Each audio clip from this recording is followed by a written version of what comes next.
उद्धव ठाकरेंच्या शिवसेनेचा राज्यपालांच्या अभिभाषणावर आज बहिष्कार पाहायला मिळतोय। बेळगावमध्ये मराठी भाषिकांना पोलिसांनी ताब्यात घेतल्यानं हा बहिष्कार टाकण्यात आलाय।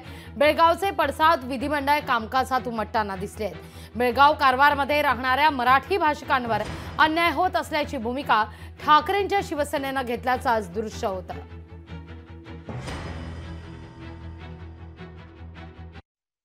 बेळगाव कारवारमध्ये राहणाऱ्या आमच्या सीमावासियांवरती हा मोठा अन्याय आहे।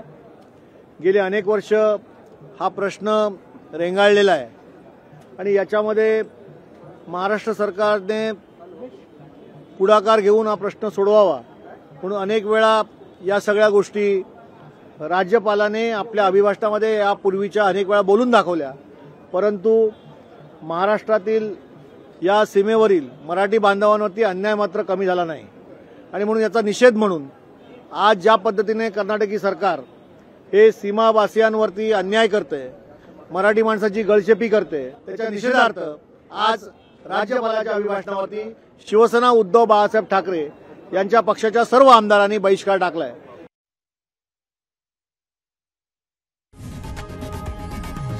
लोकशाही मराठी ऐका, पहा, जागरूक रहा।